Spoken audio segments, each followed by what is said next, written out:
Buenas tardes. Bueno, mi nombre es Gastón Pierroni, soy docente adscripto de la Cátedra de Derecho Penal 2 Tradicional. En este momento voy a desarrollar la segunda parte o el segundo tema escogido para lo que es respecto al seminario de Derecho Penal 2. Esta segunda parte de este tema que voy a desarrollar en esta clase es la que corresponde o la que está programada para el día 22 de junio, conforme al cronograma que ya se ha presentado en la cátedra y en la cual los alumnos tendrán que acceder a este video para poder cumplir con las exigencias para poder aprobar la materia. Bien, en esta oportunidad entonces el tema que voy a desarrollar o que de alguna manera me pareció interesante abordar es el consentimiento como condición válida para realizar un allanamiento sin orden judicial.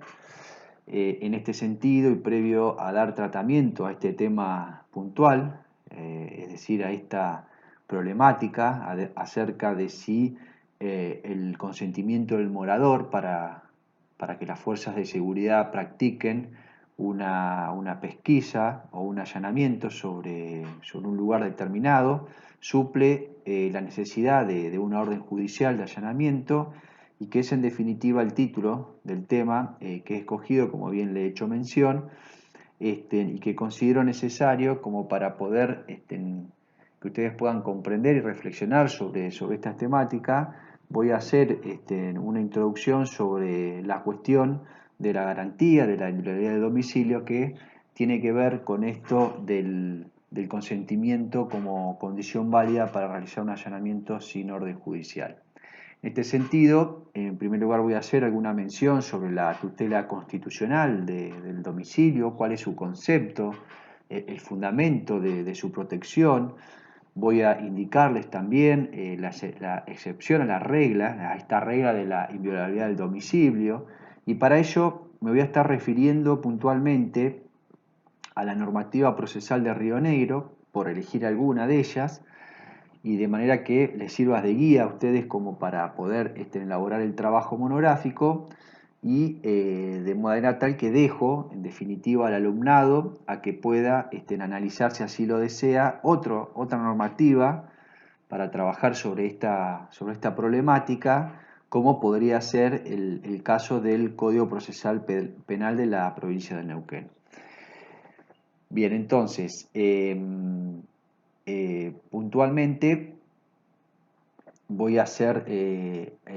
mención básicamente sobre el dispositivo procesal penal que rige en la provincia de Río Negro, en todo lo que es atinente al allanamiento de los domicilios, en qué casos procede, cuáles son sus formalidades que exige la norma, es decir, cuál es la autoridad que en definitiva va a disponer del allanamiento, cuál es la autoridad que va a llevar a cabo dicha diligencia, los casos en donde se puede allanar sin orden judicial, que también prevé la norma procesal penal como supuestos de excepción,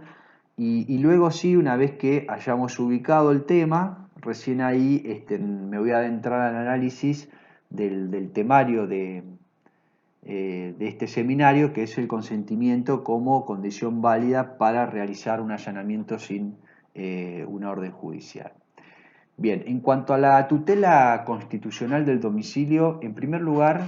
tenemos podemos mencionar el artículo 18 de nuestra Constitución Nacional, que puntualmente establece que el domicilio es inviolable y una ley determinará en qué casos y con qué justificativos podrá procederse a su allanamiento y ocupación. Similar disposición contiene algunos de los tratados también que enumera el artículo 75, inciso 22 de nuestra Constitución Nacional, a los cuales, mediante la reforma del año 1994, se le ha otorgado jerarquía constitucional. Así podemos mencionar a la Declaración Americana de los Derechos y Deberes del Hombre, que a través de su artículo 9 establece que toda persona tiene el derecho a la inviolabilidad de su domicilio. A su vez, la Declaración Universal de Derechos Humanos, en su artículo 2, También señala que nadie será objeto de injerencias arbitrarias en su domicilio, es decir, toda persona tiene derecho a la protección de la ley contra tales injerencias o ataques. Esta disposición se repite también en el artículo 17 del Pacto Internacional de Derechos Civiles y Políticos, en el artículo 11 también de la Convención Americana sobre los Derechos Humanos, conocida como Pacto de San José de Costa Rica, también tutela o habla, hace mención sobre esta garantía que, como verán, tiene no solamente raigambre constitucional, sino también supranacional, esto es, de raigambre convencional. Y por su parte, digo, como para hacer mención también, ustedes van a poder observar que en general las provincias también en sus propias constituciones provinciales regulan esta cuestión, este derecho, de modo similar al que lo hace en la Constitución Nacional. Y en este punto, como bien le he mencionado, voy a hacer mención puntualmente, pero siempre que les sirva de guía, al dispositivo constitucional que la provincia de Río Negro regula sobre esta cuestión del domicilio, y concretamente el mismo está establecido en su artículo 21. Allí la norma constitucional de la provincia de Río Negro, en lo concreto, en lo que hace al domicilio, dice que el mismo es inviolable y solo puede ser allanado en virtud de una orden escrita de un juez competente y siempre que mediare semiplena prueba o indicio grave de la existencia de un hecho punible.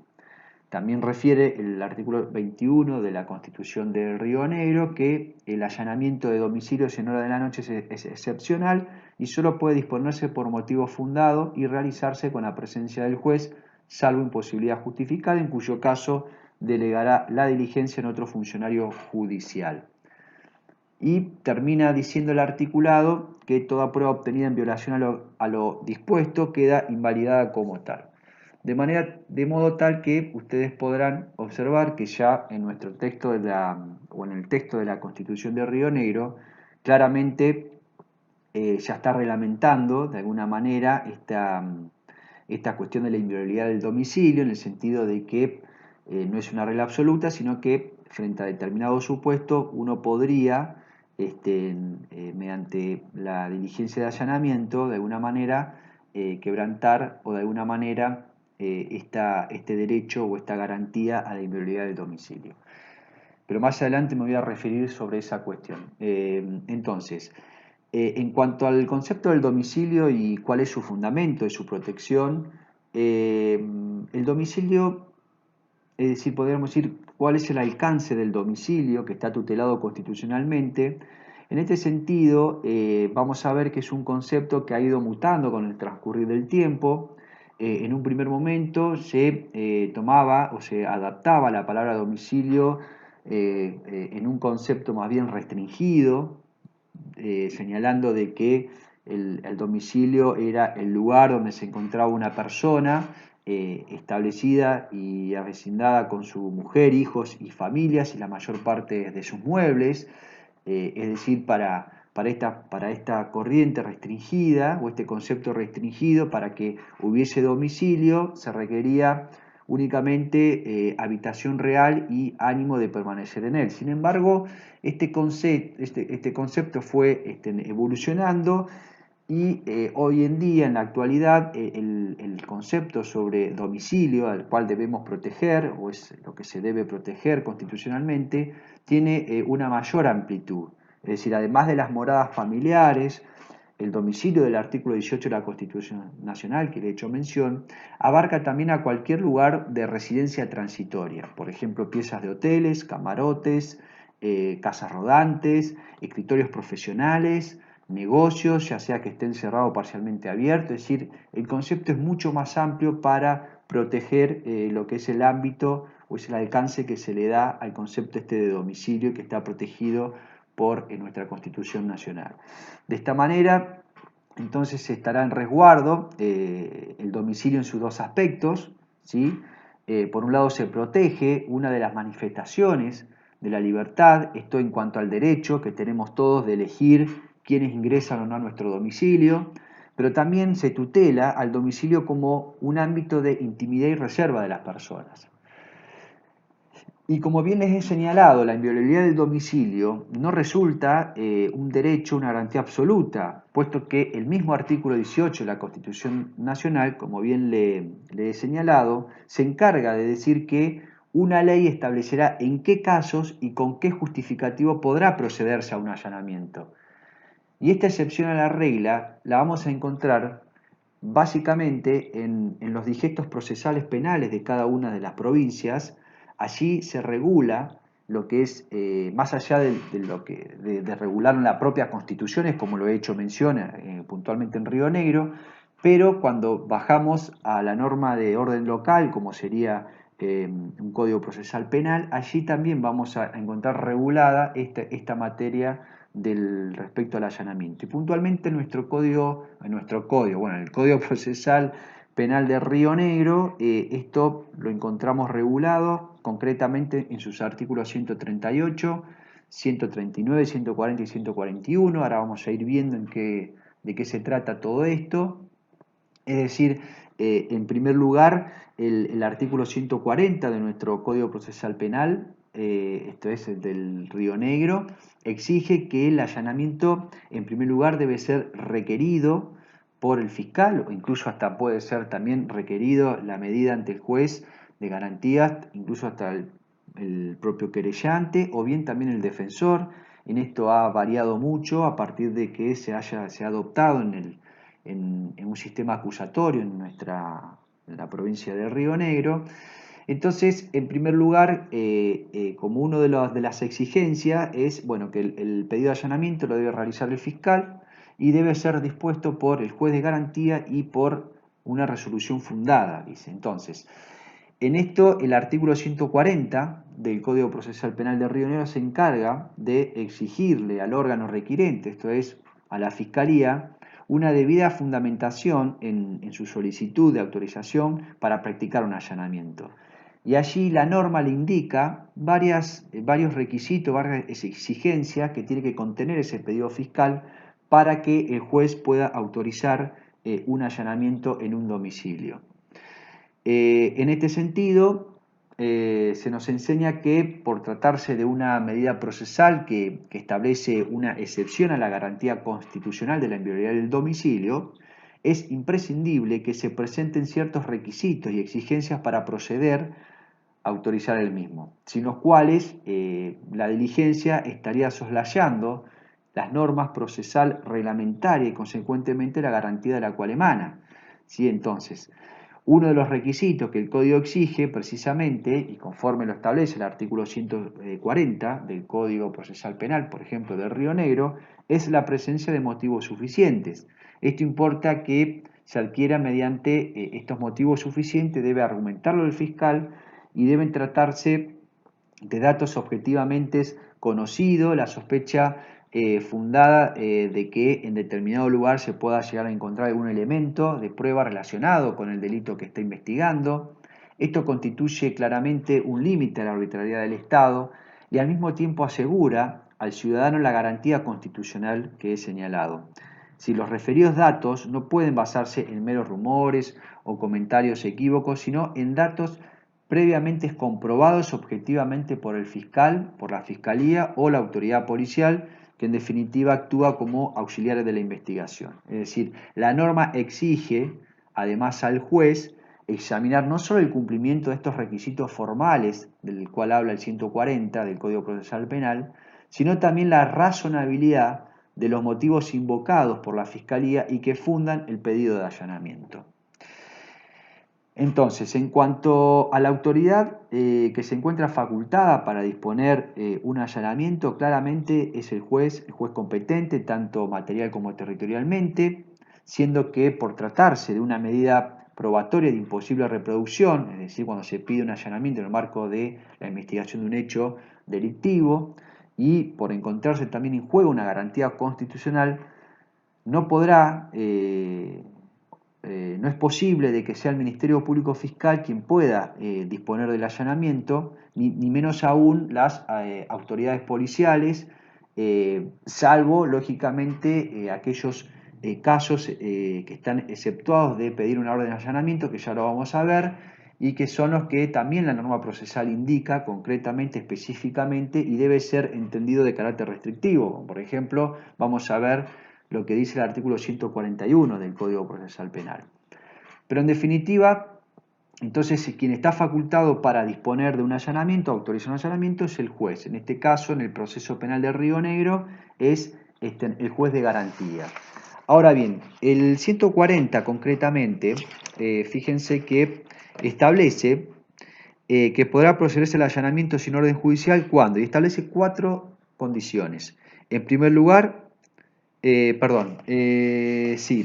dice que el fiscal deberá requerir autorización, dice el 140, para el allanamiento por cualquier medio, siempre y cuando sea fundado y contenga. Y acá vienen 4 exigencias. En primer lugar, la determinación concreta del lugar o lugares que deberán ser registrados,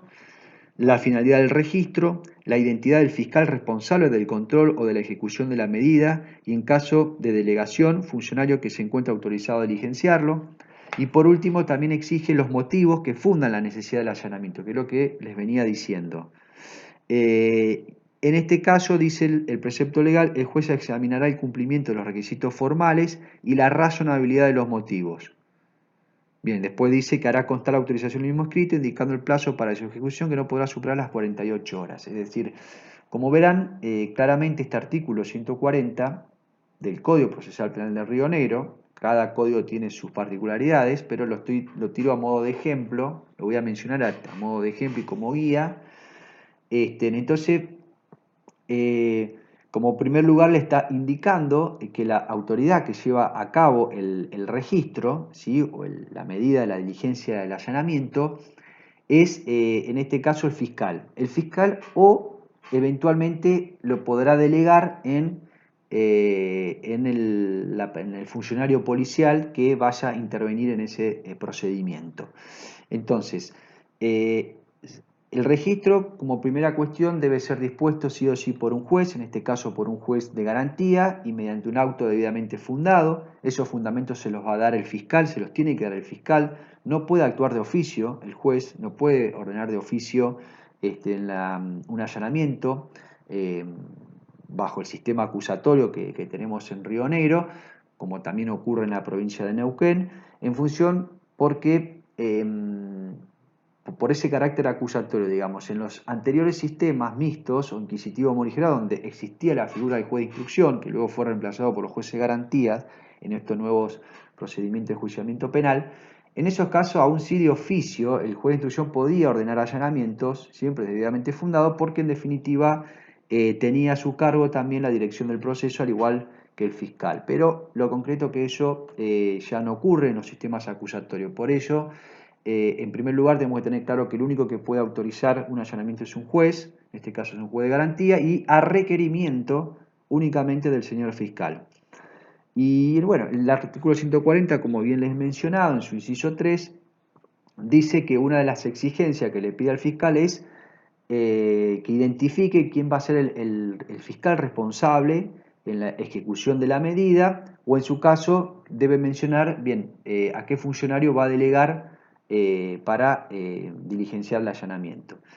Y en este punto me parece que es importante distinguir, a mi criterio hay que distinguir lo que es el allanamiento del registro. Me parece que son dos conceptos diferentes, más allá de que ustedes van a poder visualizar tanto en la Constitución, que habla de allanamiento, en el Código Procesal Penal habla de allanamiento, pero también habla de registros, de moradas. Yo creo que son dos cosas distintas. Una cosa es el allanamiento como acto de coerción real, consistente en el francamiento compulsivo de un lugar cerrado, es decir, allanamiento significa ingresar, entrar, irrumpir, introducirse o pasar a un local aún contra la voluntad del interesado, en tanto que el registro domiciliario, en rigor de verdad, es el acto en sí de investigación que persigue el hallazgo del imputado, supongamos una persona que está prófuga de la justicia, o bien puede perseguir el hallazgo de objetos o rastros que estén relacionados con el delito. Es decir, se trata de una búsqueda minuciosa que se hace una vez que se autoriza el allanamiento. Digamos, el juez autoriza el allanamiento y consecuentemente autoriza la orden de registro, es decir, el registro de la morada. Por eso me parece que son dos conceptos distintos que hay que tener presente. Entonces el registro va a implicar una búsqueda, una exploración sobre estos objetos, estos elementos que estén relacionados con el delito, en el marco de una investigación. Significa inspeccionar el lugar, revisar, y de hecho, no siempre un registro o un allanamiento está vinculado a una actividad probatoria que es una medida de coerción y no de prueba. Porque, por ejemplo, ¿por qué quiero decir esto? Porque esta diferencia, el registro domiciliario, que es una actividad de investigación y que tiende tanto a poder hallar al presunto autor del delito o bien tratar de recolectar o hallar objetos o evidencias, indicios que estén relacionados con la investigación de ese hecho, también un allanamiento puede ser ordenado, de hecho ocurre en la realidad, en la práctica. Autorizar un allanamiento, supongamos, a una autoridad municipal para que pueda ingresar a un domicilio a los fines de ejercer el poder de policía, supongamos la venta clandestina de bebidas alcohólicas. De hecho, los jueces de garantía han autorizado estos tipos de allanamiento y sin embargo, uno está bien, uno puede ir a buscar cuestiones para decomisar, que están prohibidas por la norma municipal, pero también se han autorizado en los casos de la Secretaría de Trabajo, supongamos que tienen que hacer una inspección para chequear los libros sobre el registro de los empleados. Bueno, en esos casos, ante la negativa de los empleadores, uno puede, como cuando está una denuncia en la Secretaría de Trabajo, uno también en este marco del procedimiento administrativo, si se quiere, no judicial, han requerido a los jueces de garantía la posibilidad o la autorización para allanar a los fines de secuestrar esos elementos que les va a ser de utilidad para dar tratamiento a esa denuncia laboral que han recibido. Con lo cual, me parece que estas dos cuestiones hay que tenerlas claras. Una cosa es el allanamiento, entiendo yo, y otra cosa es en el registro domiciliario. Varios autores, lógicamente, siguen en esta línea. Entonces, de allí, entonces la necesidad de que el registro lo realice la autoridad encargada de la investigación del hecho y no el juez, lógicamente, que le está prohibido. Si ven el artículo 6 del Código Procesal Penal, al juez se le impide poder realizar cualquier tarea de investigación, por eso el juez simplemente autoriza el allanamiento y luego el registro, que es la investigación que se realiza, que se despliega dentro del ámbito de reserva de intimidad de las personas, la realiza el fiscal o eventualmente personal policial que está investigando el hecho. Pero el juez jamás puede intrometerse a la vivienda a los fines de realizar estas pesquisas, porque eso sí lo hacía cuando eran jueces de instrucción, pero en el nuevo sistema eso está absolutamente prohibido y vedado a que el juez pueda intrometerse o inmiscuirse en lo que es la investigación de un hecho. Bien, por eso cuando la Constitución dice que, a su vez, se acuerdan que hablamos de la Constitución de Río Negro, habla de que debe ser realizado en presencia de un juez, en realidad, en relación a esto, es decir, autorizar, digamos, lo que ocurre es que lo que hace el juez, en definitiva, en estos sistemas acusatorios es, si es un allanamiento que debe practicarse de noche, porque dada la urgencia, tiene que estar fundado, lógicamente, el juez se presenta en el lugar, en la morada, autoriza el allanamiento y delega en el fiscal. No hablo de delegar porque acá delegar significa como que el juez tendría la facultad de investigar y en realidad no la tiene, sino que encomienda el diligenciamiento del registro al fiscal que está presente en el lugar y conjuntamente con personal policial. Entonces, creo que esto hay que tenerlo en cuenta. Otras formalidades de las cuales habla la norma procesal para poder llevar a cabo un allanamiento en una morada, allanamiento y registro de morada. Fíjense que el artículo 138 del Código Procesal Penal de Río Negro habla de allanamiento y registro de morada, yo creo que son dos conceptos distintos, y menciona una de las primeras cuestiones cuando el 138 comienza diciendo cuando el registro debe efectuarse en un lugar habitado, en sus dependencias inmediatas, casa de negocio u oficina. Aquí lo que está haciendo referencia es un lugar habitado, el cual debe ser interpretado como todo aquel lugar cerrado destinado a habitación o residencia de un particular. Este concepto comprende entonces no solo el utilizado accidentalmente para albergar la persona, las cosas o la familia, sino también el habitado con un propósito de continuidad más o menos prolongado. mientras que cuando alude el precepto legal a dependencias inmediatas, serán aquellos espacios que complementan sin interrupción material el lugar habitado, ¿sí? Tales como jardines, balcones, es decir, debe existir una conexión interna con el recinto de la morada. Eso es lo que debemos entender como en sus dependencias inmediatas. Y luego el precepto legal continúa diciendo de que el allanamiento solo podrá realizarse desde que salga hasta que se ponga el sol, salvo cuando el interesado o su representante consienta que se realice en cualquier horario o en casos sumamente graves y urgentes. En estos casos la autorización de ingreso nocturno deberá emanar del auto que lo ordena. Respecto a tales lugares, entonces, fíjense que lugares habitados siempre está poniendo el legislador un límite temporal para efectuar un registro que va en compatibilidad con lo que hemos dicho, el artículo 21 de la Constitución de la provincia de Río Negro, donde habla de la excepcionalidad de realizar un allanamiento nocturno. No es que esté prohibido, sino que es de carácter excepcional, y generalmente las autorizaciones de allanamiento se hacen desde que salga hasta que se ponga el sol, con excepción, como bien lo dice el precepto legal, en los casos en que el interesado o su representante consienta que se realice en cualquier horario o en casos sumamente graves u urgentes. Pero fuera de estos supuestos siempre tiene que hacerse desde que salga hasta que se ponga el sol. Por otra parte, la restricción horaria, esta que marca la norma, está destinada precisamente a evitar el impacto negativo innecesario que puede tener para los habitantes de una morada el hecho de una intromisión nocturna, porque generalmente este es el momento destinado para el descanso de las personas. Consecuentemente, entonces, el ingreso es el ingreso el que debe producirse en horario nocturno, pudiendo extenderse hasta la noche. Es decir, de esto podemos deducir lo siguiente: si está de día para ingresar a un domicilio habitado, no se va a requerir la presencia del juez, por más que la diligencia, es decir, el registro domiciliario, se extienda luego por la noche. ¿Sí? Esto demuestra claramente que la presencia del juez lo es solo para ingresar al domicilio cuando está de noche y no estar presente cuando se ingresa de día y se continúa la diligencia de noche. En conclusión, lo que podemos decir es que en horario nocturno y cuando esté justificado, el juez puede presenciar el acto de allanamiento y luego encomienda, como les decía, su diligenciamiento al titular de la acción penal pública, que es el fiscal.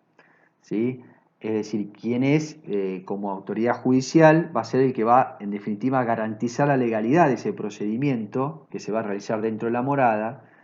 y no deja de ser un acto de investigación que se lleva a cabo en el interior de la misma. Sin embargo, también, tal como lo señala el artículo inmediatamente posterior al 138, esto es el 139, ustedes van a ver que la veda horaria no regirá, dice, para los casos de las oficinas o edificios públicos, habla de establecimientos militares, lugares comerciales de reunión o de esparcimiento abierto al público y que no estén destinados a habitación familiar. En estos casos, dice, se podrá prescindir de la orden de allanamiento. Cuando se trate de establecimientos rurales, solo se requerirá autorización judicial para las moradas. Bien, aquí el fundamento de este tratamiento distinto que se le da respecto al 138 radica básicamente en que por sus características estos últimos sitios no se encuentran protegidos con igual intensidad por la garantía constitucional de la inviolabilidad del domicilio, salvo que, parcialmente, estuvieran destinados también a la intimidad de determinados sujetos o autoridad, o fuera el acceso a alguna de sus dependencias restringido a particulares. Bien, también el 138, última parte, ustedes pueden ver de qué manera se puede notificar un allanamiento. Concretamente dice que las comunicaciones de la orden a quien se le encomiende el allanamiento, por ejemplo a los fiscales, podrá realizarse por medios técnicos. El fax, en el caso del fax, el destinatario de la orden comunicará inmediatamente su recepción al juez emisor y corroborará que los datos de la orden referidos en el párrafo anterior sean correctos. En el caso de email, se hará mediante uso de firma digital. Es decir, como verán, ya la notificación trata de ser mucho más ágil que en otras épocas, ¿no? O en otros, cuando teníamos implementados otros sistemas procesales. Bien, y por último, fíjense, como bien les mencionaba, más allá de esta cuestión básica, El 141 establece los casos, los supuestos en que se puede allanar una morada sin necesidad de obtener una orden judicial. Es decir, se encarga de señalar los supuestos en que la policía podrá proceder al allanamiento de un domicilio sin previa orden judicial. Sin embargo, como tales casos resulta ser una limitación a la garantía constitucional, su interpretación, que se lo vengo diciendo, debe ser de carácter sumamente restrictiva. El 141 dice, podrá procederse al allanamiento sin orden judicial cuando establece 4 supuestos. El primero dice, si por incendio, inundación u otra causa semejante se hallara amenazada la vida de los habitantes o la propiedad. Esta excepción tiene por finalidad básicamente facilitar que la policía preste los socorros del caso, aspecto propio de la función de seguridad que se encuentra encargada de proporcionar. En su inciso segundo habla de denunciar que personas extrañas han sido vistas mientras se introducían en una casa local con indicios manifiestos de ir a cometer un delito, pues en este caso la denuncia a que se refiere esta disposición no solo es la prevista en la que indica la misma norma procesal penal, sino que se ha considerado suficiente un aviso que debe ser serio, ¿cierto? Sin perjuicio de ello, cualquiera fuera la forma que adopte la noticia, deberá versar no solo sobre una irrupción en un domicilio, sino que también es necesario que se vislumbre el propósito delictivo de los ingresantes, cuya consecución se pretende evitar, porque de esta manera nos estaría dando esta segunda supuesto de excepcionalidad. En tercer punto dice, si voces provenientes de un inmueble anunciaran que se está cometiendo un delito o desde ella pidieran socorro, en este supuesto el allanamiento permitirá a la policía impedir que el delito que se está cometiendo sea llevado a consecuencias ulteriores y aprender al presunto autor del hecho, pues se tratará de un caso eventual de flagrancia previsto en la ley procesal penal. Y por último, el inciso 4 habla sobre, dice, en caso de que se introduzca en una propiedad ajena alguna persona a quien se persiga para su aprehensión, en estos casos pueden tratarse de casos de flagrancia en los cuales la persecución podrá haber sido también realizada por el ofendido o el clamor público, o bien de otras hipótesis, por ejemplo, cuando se trate de cumplir una orden judicial de detención, siendo que la excepción apunta precisamente a garantizar el efectivo e inmediato cumplimiento de la medida. Bien, hasta aquí entonces, luego de esta introducción realizada, que hemos visto más allá la tutela, dónde está tutelado, esta cuestión de la inviolabilidad del domicilio, cuál es su alcance, los fundamentos de su protección, hemos analizado puntualmente las normas que regula todo el tema del allanamiento, cuáles son los requisitos, las exigencias, los casos o los supuestos en que se puede allanar un domicilio sin una autorización judicial, sin una orden judicial, todo esto que está previsto en los códigos procesales penales. Le he dado como ejemplo y le he hecho mención, hemos hecho un somero análisis sobre lo que puntualmente establece el Código Procesal de Río Negro, que lógicamente todas las provincias, la mayoría regulan de este modo este instituto del allanamiento, pero sí, ahora, luego de hacer esta introducción, ahora sí llegamos al tema central, que como su título lo indica, consiste en analizar si resulta válido el ingreso a un domicilio por parte de las fuerzas de seguridad con fines de pesquisa, esto es, con fines de investigación, cuando algún morador consintiera el ingreso y sin que se cuente con una orden de allanamiento o bien que se verifique alguno de los supuestos de excepción enumerados en el dispositivo procesal, tal como lo he señalado cuando analizamos este último artículo 141. Es decir, la pregunta es si podemos otorgar validez a al consentimiento de la persona que está en el lugar en el que se pretende allanar, si con ese consentimiento ya es suficiente o es válido para poder intrometernos en este ámbito de reserva de intimidad de las personas, es decir, si podemos ingresar al domicilio para realizar un registro de ese inmueble y si esto es suficiente, digamos. Y acá no estamos hablando de que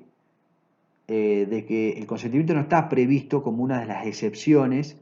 que, por ejemplo, el artículo 141 del Código Procesal Penal de Río Negro establece. Son dos cosas distintas. Acá lo que se trata de establecer es si el consentimiento de por sí solo puede ser suficiente para otorgar esta validez o esta condición de no requerirse una orden judicial para poder ingresar a una morada para realizar una actividad, después una actividad investigativa sobre la comisión de un hecho delictivo. Digamos, porque si nos encontraríamos dentro de las excepciones, claramente la norma dice, para realizar un allanamiento se requiere una orden judicial, esa orden judicial tiene que ser emanada de un juez competente, tanto en la materia como en el territorio, y a su vez el fiscal tiene que reunir una serie de requisitos, exigencias, para poder fundar su pedido al señor juez, y el juez en definitiva decide la razonabilidad del pedido y autoriza o no el allanamiento, como principio general. Luego sí, la norma se encarga de establecer en qué caso, en qué supuestos, que deben ser interpretados de manera restrictiva, no se requiere esa orden judicial. Y es lo que hemos estado mencionando, estos 4 supuestos que trae el artículo 141. Además de esto, además de estas 4 excepciones, ¿sí?, también está todo el tratamiento de este tema que es el que he escogido, digamos, que me parece interesante que podamos dar en este seminario, que es esto del consentimiento, ¿sí? Bien, en relación a este punto, surgieron 2 posturas totalmente contrapuestas, una de las cuales le otorga validez al consentimiento, es decir, con el consentimiento del dueño de casa o del morador, se puede ingresar sin necesidad de una orden judicial, y mientras que tenemos otra corriente, otra postura que entiende todo lo contrario.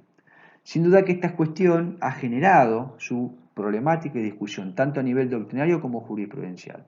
Primero vamos a analizar la posición que le otorga relevancia, es decir, que está a favor del consentimiento como validación de un allanamiento sin una orden judicial. Para este sector, de los cuales participa el doctrinario Sagüez, dice, si existe consentimiento para ingresar a un domicilio, no se verificará, en rigor de verdad, un allanamiento, que se dará únicamente en el supuesto de que hay oposición del particular. Es decir, digamos, si está consintiendo el ingreso, no hay por qué hablar de un allanamiento. El allanamiento habíamos dicho que era una medida o un acto de coerción real. Bueno, en este caso, si hay un consentimiento, el dueño de casa nos deja pasar, no habría por qué hablar de allanamiento, no se verificaría, digamos. Y en realidad, ha sido,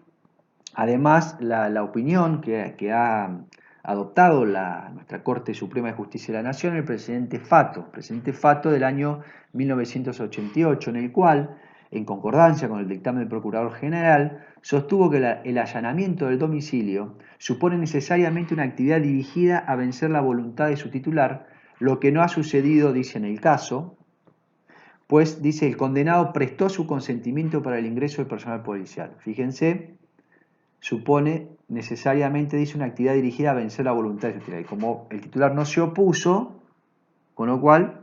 se convalidó ese allanamiento, entre comillas. ¿Por qué? Porque estaba el consentimiento de la persona, ¿no?, del morador. Se explicó consecuentemente que al no darse un caso de allanamiento, por esta razón, no tenía ya sentido, dice, examinar si se daban o no la situación de excepción que autorizaban un ingreso sin orden judicial, ni tampoco las disposiciones que se refieren a supuesto de allanamiento. Es lo que yo les explicaba. Es decir, en este caso, en Fato, simplemente por la sola circunstancia de que prestó consentimiento, ya no hay motivos para hablar de allanamiento, en el sentido ni siquiera de cuáles serían los supuestos, porque a ver, las excepcionalidades que establece la norma procesal, como la referencia 141, que indica en qué supuesto se puede ingresar sin orden judicial, en realidad esas excepciones siguen ingresando en contra de la voluntad del morador. Por eso se habla de allanamiento, porque hay una oposición y una resistencia por parte del dueño de casa o del morador de que ingrese personal policial a realizar una diligencia de un registro de la morada. ¿Se entiende? En cambio, cuando fue consentido, ya ni siquiera nos entramos a analizar nada de estas cuestiones, porque en realidad, al no haber una voluntad, una expresa voluntad del dueño a no querer, o una resistencia a querer ingresar al domicilio, dicen, basta con el consentimiento, estamos bien. Esta es la postura, ¿no?, que habla de la validez del consentimiento. De todas maneras, es importante señalar, más allá del precedente fato, que la Corte ha ido construyendo a través del dictado de varios fallos, en realidad, los requisitos que deben contener ese consentimiento para que se le otorgue validez al allanamiento o al registro de la morada que haya sido realizado sin orden judicial. ¿Sí? Es decir, rodea a este concepto de consentimiento, no es el consentimiento de por sí solo el que habilitaría, sino que ya la Corte empieza a meterse en esta cuestión del consentimiento y dice, bueno,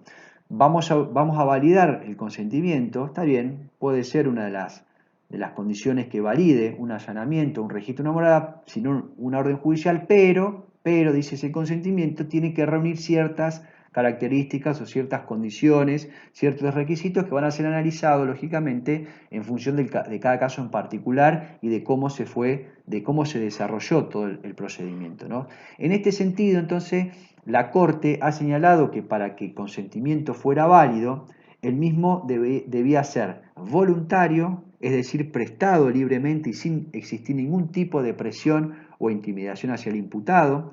de modo que no basta con la falta de reparos o un consentimiento tácito. O sea, si la persona nada dice, calla, digamos, esa falta de reparo de ninguna manera no significa que estemos frente a un consentimiento válido en estos términos que fue delineando la Corte.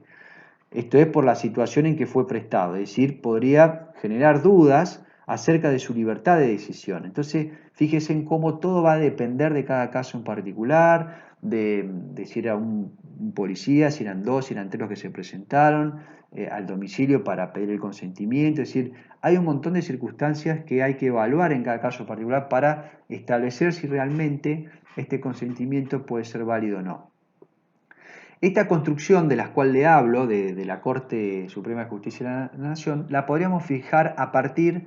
del precedente fiorentino del año 1984. Allí, en ese caso, la Corte entendió que el permiso que podría haber otorgado el procesado, en ese caso a la policía, para el ingreso al departamento en que habitaba, dice, carecía de efectos por las circunstancias en que se prestó, momentos en los cuales se encontraba detenido al haber sido aprehendido e interrogado sorpresivamente por una comisión policial de 4 hombres cuando ingresaba con su novia en el hall del edificio. Se dijo además que, dada la situación mencionada, resultaría irrazonable sostener que, de no haberse verificado la autorización, debió mediar al menos una resistencia verbal que fuera habida por los testigos del procedimiento, a lo que se suma la inexperiencia de Fiorentino en trance de este tipo, factor que pudo haber presumido en razón de su edad y de la falta de antecedentes judicial. Finalmente se refirió que aparece carácter de lógica suponer la existencia de un consentimiento tácito por no haberse opuesto expresamente los padres del procesado al registro, pues por eso entonces ya se había consumado el ingreso de los extraños en la vivienda. Se concluyó entonces que, si tiene en cuenta cómo se desarrollaron los acontecimientos, esperar una actitud de resistencia importaría reclamar una postura no exigible con arreglo a la conducta ordinaria de las personas. Concretamente, lo que se dijo en este primer precedente fiorentino, la Corte lo que dijo es, fíjense en cómo se analiza, que tuvieron en cuenta en cómo se desarrollaron los acontecimientos para determinar si ese consentimiento era válido o no. En Fiorentino la Corte dijo que no, porque a Fiorentino lo intercepta una comisión policial de 4 personas, lo detiene en la vía pública, que estaba con su novia, y estaban próximos a ingresar al hall del edificio donde viven. Y allí, luego de la detención, ingresan al domicilio y encuentran estupefacientes, es decir, hacen un registro sin orden judicial, por supuesto, y valiéndose de un consentimiento, entre comillas, porque claramente en este caso, y dada la circunstancia de cómo se desarrollaron los acontecimientos, lógicamente no podría existir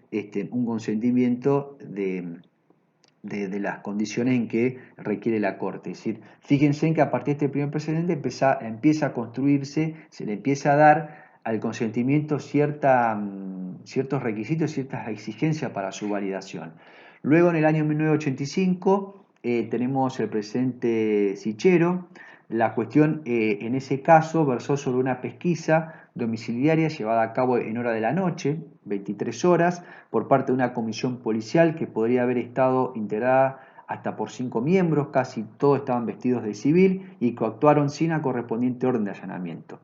Este caso llega al alto tribunal y este reiteró el principio acerca de que no es razonable equiparar la mera ausencia de reparos por parte de los moradores a una autorización válida, pues, dice, en las particulares circunstancias del caso, esperar una actitud de resistencia importaría reclamar una postura no exigible con arreglo a la conducta ordinaria de las personas. Fíjense en cómo vuelve a reiterar el principio de Fiorentino. Luego tenemos Rayford, también del año 1986. La Corte nuevamente señaló que la mera ausencia de objeciones o los meros reparos por parte del interesado respecto de la inspección domiciliaria que pretendía llevar a cabo el personal policial no resultaba por sí solo equivalente al consentimiento de aquel en la medida en que tal actitud debía hallarse expresada de manera que no quedaran dudas en cuanto a la plena libertad del individuo al formular la autorización, lo cual se entendió que no se verificaba en el caso. Para ello se tuvo en cuenta las circunstancias que rodearon al procedimiento y las particularidades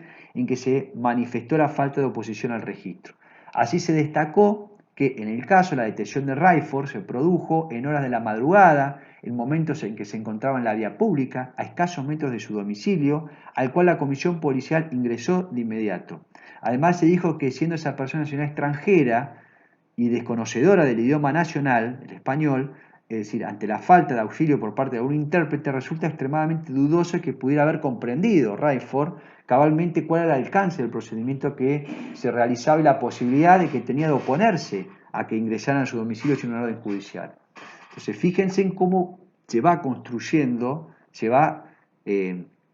señalando este camino, ¿no es cierto?, sobre este concepto tan importante del consentimiento. Luego, en Hansen, 1986, el Tribunal Supremo en este caso volvió a reiterar que la mera ausencia de reparo no podía equipararse a una autorización suficiente. Así fue como se reputó inválido también el consentimiento prestado por la madre del imputado en este caso, a quien solo se la interiorizó de los motivos de la visita policial, sin que se recabara su permiso para el ingreso al domicilio.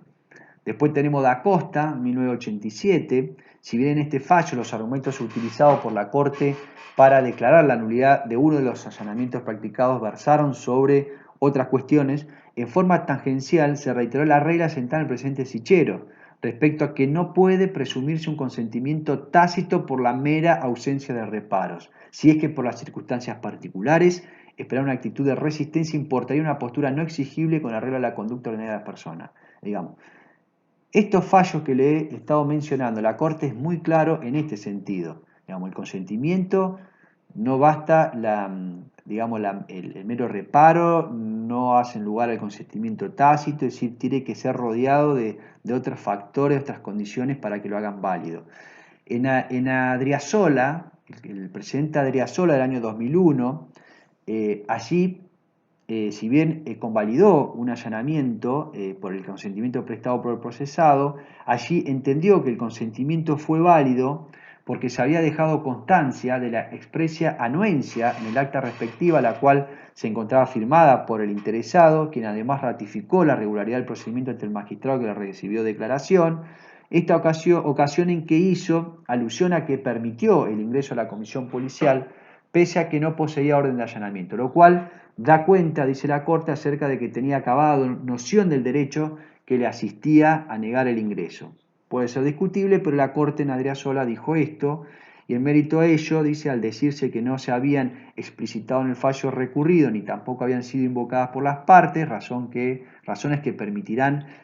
o permiten inferir que el consentimiento no fue prestado libremente, se concluyó que la inspección realizada fue válida. Pero además de que tampoco aseguraron o afirmó la Corte de que no existieron presiones ni intimidaciones para que el consentimiento no fuera válido. La Corte entendió que era preciso que el interesado haya sido plenamente consciente del acto, es decir, que conociera los motivos de la inspección y que no actúe bajo error. Así fue como también el tribunal en el precedente Ventura del año 2005 descartó la validez del presunto consentimiento prestado, a pesar de que el procesado había suscrito el acta que daba cuenta de sus manifestaciones de no tener impedimento para el ingreso. Pero sin embargo, aquí agrega algo muy importante la Corte y que dice que sin embargo, dice que el documento, eso que había suscrito el acta, nada decía el documento acerca de cuáles fueron los motivos de la medida, ni de cómo le habían sido explicado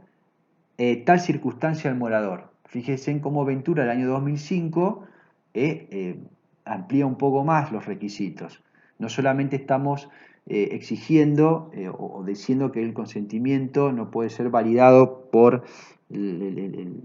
simple reparo o el consentimiento tácito, sino también, además, tienen que explicarles cuál es el motivo de su presencia, en qué consiste la medida y qué es lo que están buscando, es decir, como para que esté en su plena libertad de poder decidir la persona interesada de autorizar o no el ingreso, ¿sí? De la misma manera,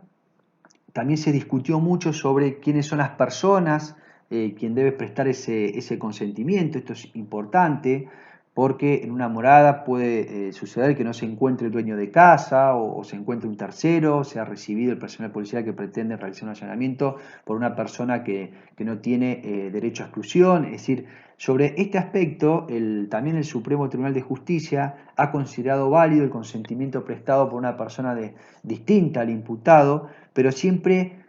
cuando se trate de quien tiene el derecho de exclusión y por lo tanto quien se encuentra habilitado para autorizar el ingreso. Y en este caso podemos mencionar al precedente Dalmau Montiel del año 1988, en la cual el alto tribunal consideró que en una construcción flotante el derecho de exclusión corresponde al capitán y es la persona encargada de la dirección y gobierno del buque, y no se percibe de qué manera podría cumplir las amplias atribuciones de que se encuentre investido por su condición de capitán o las múltiples y graves obligaciones puestas a su cargo, si dentro de aquella construcción o de esa embarcación existieran dependencias cuyo acceso le estuviera vedado. Es decir, claramente en Dalmau Montiel lo que dijo la Corte es que fíjense en que puede ser el consentimiento, puede ser considerado válido prestado por una persona distinta al imputado, como sería en este caso del Dalmau Montiel, que habla del capitán de un buque. También en el fallo Saturnino Martínez del año 1988 se consideró como válido el consentimiento prestado por la concubina del imputado, es decir, una persona distinta al imputado, para el ingreso de una comisión policial al hotel donde habitaba este último, al decirse que en esos momentos aquella, al igual que el imputado, o en ese momento era la que ejercía la titularidad del derecho de exclusión. Entonces, fíjense en cómo la Corte también sobre la persona interesada remarca de que también, ojo, puede ser que no sea el mismo imputado el que autorice el ingreso, lo cual estaría validado, pero siempre tiene que esa persona, ese tercero, tiene que tratarse de una persona que tenga derecho de exclusión sobre esa morada. Esto es importante también.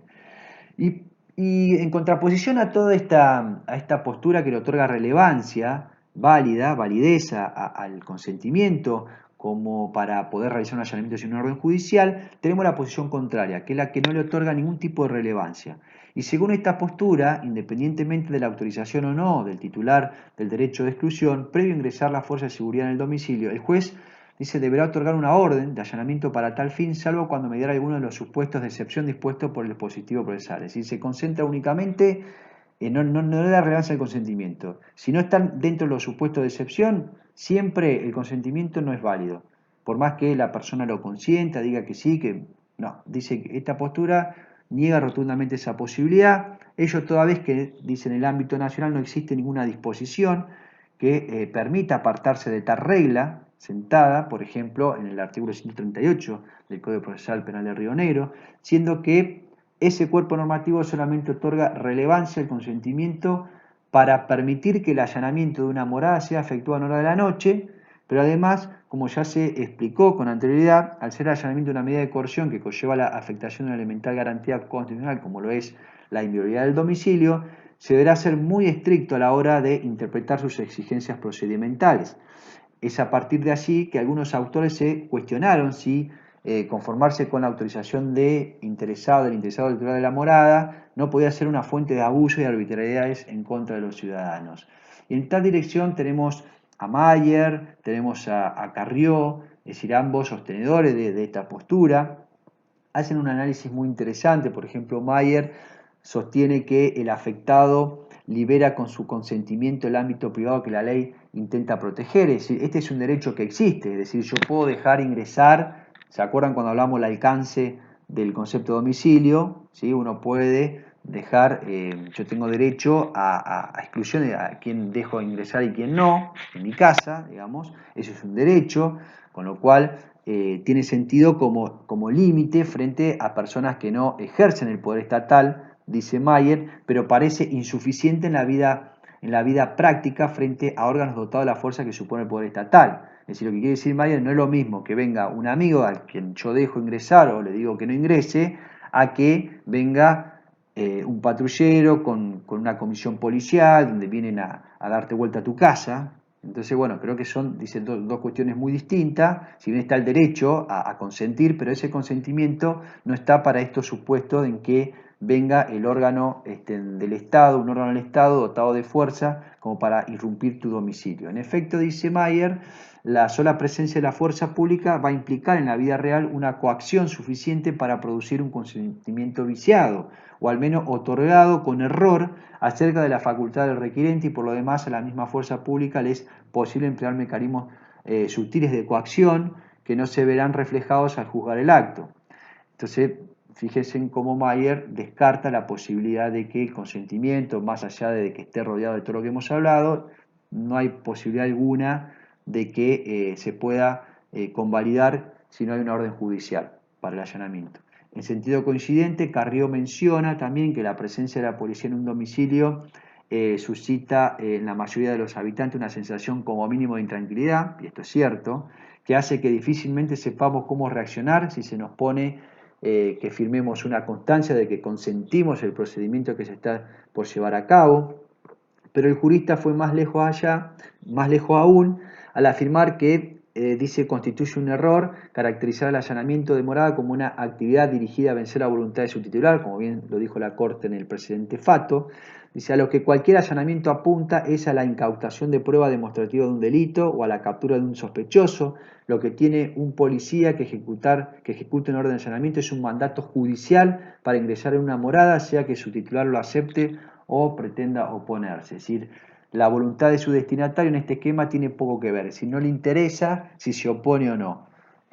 Porque no consideran el consentimiento como una condición que pueda validar, porque siempre va a estar afectado de algún vicio, no va a estar dado libremente, más allá de que la Corte lo ha convalidado, como bien se lo he mencionado. Bien, en base a eso, podemos decir, para sacar algunas conclusiones, podemos extraer de esta cuestión de la validación del consentimiento para realizar un allanamiento sin orden judicial. En primer lugar, como bien hemos señalado, el domicilio se encuentra tutelado por la Constitución en sus dos aspectos. Dijimos que por un lado se lo protege como una manifestación de la libertad, en cuanto al derecho del sujeto, de nosotros, de poder elegir quién ingresa y quién no a nuestro domicilio, y por otro como un ámbito de intimidad y reserva. Y a partir de allí, lógicamente, que el sujeto, la persona, podrá renunciar a tal tutela, ¿sí? Como lo decía Mayer, lo cual efectúa en forma sistemática cada vez que permite el ingreso de una persona a su domicilio, sea una visita, un amigo, un familiar. Sin embargo, la situación difiere cuando ese consentimiento sea para autorizar el ingreso de alguna fuerza de seguridad para que lleve a cabo una pesquisa en tu lugar de domicilio, en tu domicilio. Con lo cual, y sobre esta cuestión, la Corte, como bien lo hemos visto a través de su sentencia, le otorga valor al consentimiento prestado por el morador para que las fuerzas de seguridad allanen el domicilio sin necesidad de requerir, obviamente, una orden judicial, pero, y también sin necesidad de estar frente a algunas de las excepciones que marca la ley procesal, porque en ese caso las excepciones son para cuando aún exista una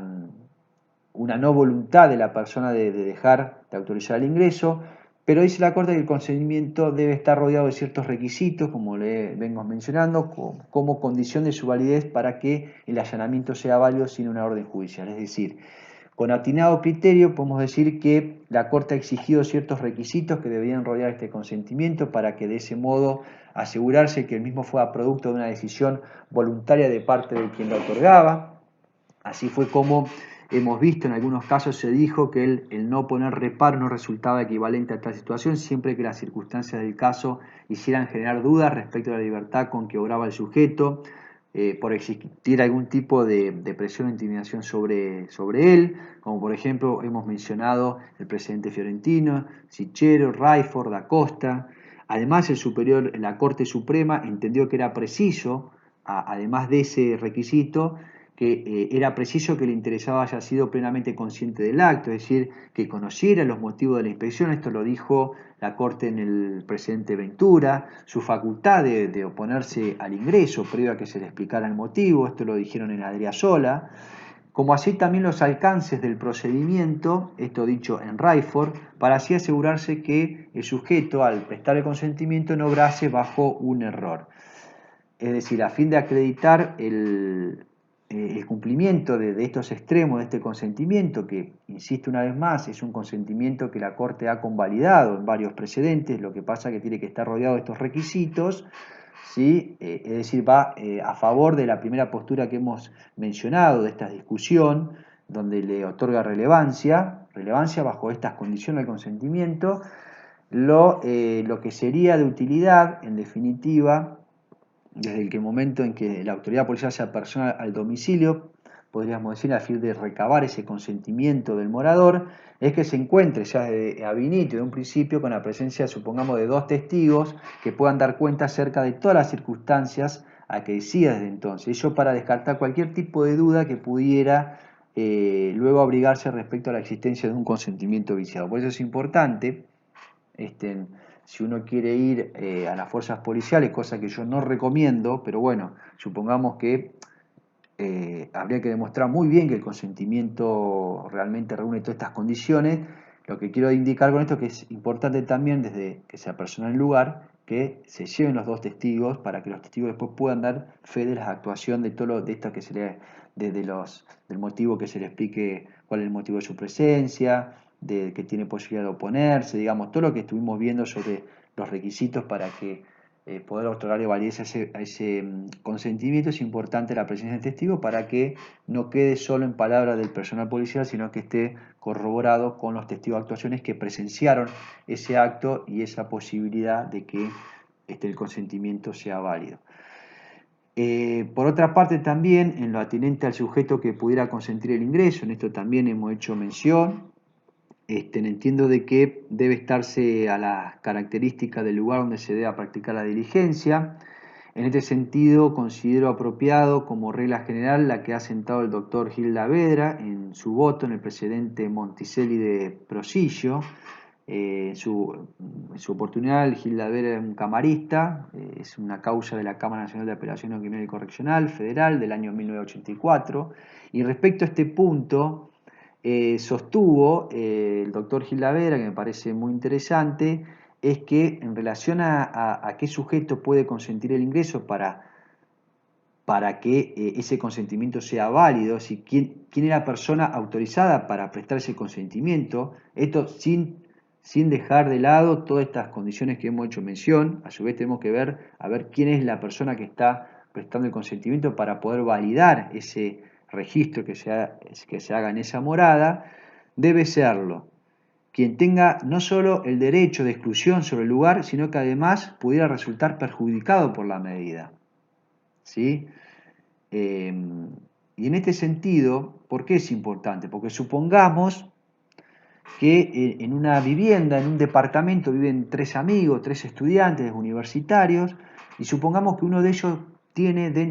cada uno tiene su habitación, ¿no? No comparten habitación, cada uno tiene, y uno tiene en un cajón cerrado con llave, supongamos que tenga una cierta cantidad importante de estupefaciente. ¿Y qué pasa si, obviamente, ese estupefaciente que tiene guardado, el resto de los amigos no lo saben, digamos, lo oculta, o al menos lo tiene bajo su reserva? Llega la policía y uno de los amigos autoriza el ingreso, es decir, consiente que le ingresen, y van, le abren y encuentran esta mercadería, estos estupefacientes, supongamos, ¿no? Evidentemente que tal actitud, si da cuenta acerca de que el sujeto, digamos, la persona que tenía en resguardo esa mercadería, lo hizo en resguardo también de sus otros dos compañeros, digamos, lógicamente, como de otros visitantes, digamos, de otras personas terceras que no vivan con él. Por lo cual, digamos, este último jamás podría haber renunciado a la privacidad de sus amigos. Pero también hay otro punto que es importante en este caso, es que al desconocer quién consiente la existencia de droga en su domicilio, lógicamente al momento de prestar su anuencia va a actuar bajo un error, porque si alguno de los amigos supiera de que este tercer amigo guardaba en su habitación estupefaciente, obviamente que iba a poner un reparo a las fuerzas policiales. Es decir, entonces, fíjense en que es importante esto que en este fallo Monticelli de Prosillo, que ha hecho el doctor Giladera, porque respecto a este punto ha indicado que no solo debe serlo quien tenga el derecho de exclusión, que en este caso lo tenían, los tres tenían derecho a exclusión sobre el lugar, sino que además pudiera resultar perjudicado por la medida. Bueno, el que prestó consentimiento en ese ejemplo que le daba, obviamente que no le perjudicaba el resultado de la medida, sino a su amigo, al que digamos, tenía esa habitación donde se encuentra la droga. Entonces, esto es importante también tener presente. Bien, entonces por eso la postura que se adoptara, que adoptara la Corte en el precedente Fato resulta obviamente un tanto riesgosa, ya que según el razonamiento que se efectuó en su momento, de mediar consentimiento no se estaría frente a un allanamiento, motivo por el cual las fuerzas de seguridad no se encontrarían sujetas en su acción a las restricciones o a los límites propios de tal medida, pero lo bueno es que a partir del precedente Ventura, como les he hecho mención, la cuestión ha cambiado, puesto que al requerirse que las fuerzas de seguridad indiquen los motivos por los cuales solicitan el ingreso, lógicamente quien lo presta solamente va a renunciar a su privacidad en lo atinente a dicho aspecto, lo cual difiere sustancialmente de otorgar una carta blanca a las autoridades para que hagan cuanto les plazca en el lugar. Caso contrario, para el oficial actuante sería mucho más seductor ir directamente al domicilio del sospechoso a requerir su consentimiento que molestarse en tramitar la correspondiente orden judicial. Es decir, en definitiva hay que tener mucho cuidado. Como conclusión puedo decir que se advierte que la Corte autoriza el consentimiento, insisto una vez más, pero tiene que estar rodeado de ciertas condiciones para la validación de ese consentimiento, pero asimismo ese consentimiento tiene que haber sido dado, ¿sí?, por la persona interesada, que tenga derecho de excluir, como decía el doctor Gil Lavedra, como así también que pudiera también resultado perjudicado en la media. Creo que esto es importante también señalarlo, por lo menos es mi opinión, creo que así lo han sostenido. Entonces,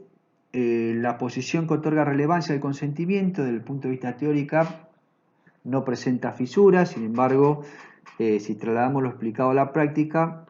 podemos notar la escasa utilidad que presenta esta posición. Yo no la recomiendo, es preferible pedir una orden judicial y no jugársela, digo como fiscal, en definitiva, a pretender hacer un allanamiento, a buscar el consentimiento de la persona, porque te vas a encontrar después con todas estas cuestiones,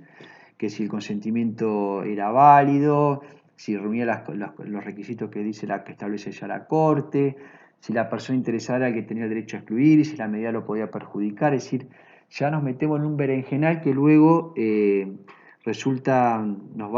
hasta se puede llegar a perder el caso para el fiscal, porque de esa morada se pudo haber obtenido un elemento o un rastro o una prueba que es fundamental para lograr una condena. Por eso,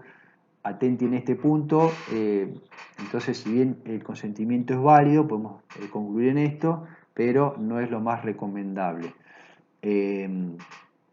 Tenemos en cuenta entonces el sano criterio sentado por la Corte en los precedentes de Adriasola, Rayford y Ventura, respecto a que, como les decía, la persona que presta su anuencia para el ingreso debe conocer los motivos por los cuales es requerido, su facultad de oponerse y los alcances de la medida. Seguramente cuando la persona tenga conocimiento y se le explique esto, que es lo que exige la Corte para que el consentimiento sea válido, la persona que está ocultando algo en su domicilio, lógicamente que va a poner reparo. Entonces, me parece que la poca utilidad que se le puede dar a este punto en la práctica, porque a lo sumo la policía sabe que no va a poder ingresar, el fiscal va a tener que ir a buscar la orden judicial, y entre que va a buscar la orden judicial ya avivó a la persona a esta persona, supongamos que está ocultando algo, un rastro, y le va a permitir en ese tiempo poder destruir digamos, esa prueba, esa evidencia que tiene, o bien si están buscando a una persona, les va a dar tiempo para que se fugue. Entonces, me parece que hay que tener cuidado con estos temas. Eh, Bien, y después, por último, también ya me he excedido bastante en el tiempo, pero no quiero dejar de mencionarle, les voy a dejar un caso, un fallo que es muy interesante, que lo ha dictado el Tribunal de Impugnación de la provincia de Río Negro el 6 de noviembre del año pasado, el 2019, en los autos Yanquín, Macarena Rocío y Ariza Facundo Federico sobre homicidio, agravado por el vínculo, es un legajo de Bariloche, jurisdicción de Bariloche, el número 2471-2019. En ese caso es muy interesante porque el Tribunal de Impugnación se expide sobre esta cuestión del consentimiento como validez. Llega a instancia del Tribunal de Impugnación porque hubo entre primera instancia, digamos, el juez de garantía en su momento había declarado la nulidad porque no estaba dado el consentimiento, el juez de revisión revoca la decisión y dice que el consentimiento reunía las condiciones, que esto que el otro, llega a la instancia del Tribunal de Impugnación y definitivamente considera que el consentimiento en las circunstancias que se dieron no estaba avalado por la normativa, declararon la nulidad y por supuesto la exclusión de esa prueba. Pero bueno, no me voy a explayar sobre, hay mucho para hablar de este fallo, yo se los dejo, se los menciono para que ustedes los puedan analizar y verlo porque el voto del doctor Cardela es muy interesante, que elabora toda esta cuestión del consentimiento. Me parece que está bueno que lo tengan presente y que lo analicen conjuntamente con todo lo que he mencionado hasta ahora. Bien, bueno, hasta aquí entonces dejo esta clase de este seminario segunda parte y bueno, queda a disposición de cualquier consulta la puedan realizar por vía mail. Aquellas personas que hayan optado por este tema me escriben a mi correo electrónico que está informado ya en la plataforma La Pedco y bien, estoy a disposición de lo que necesiten. Muchas gracias y hasta la próxima.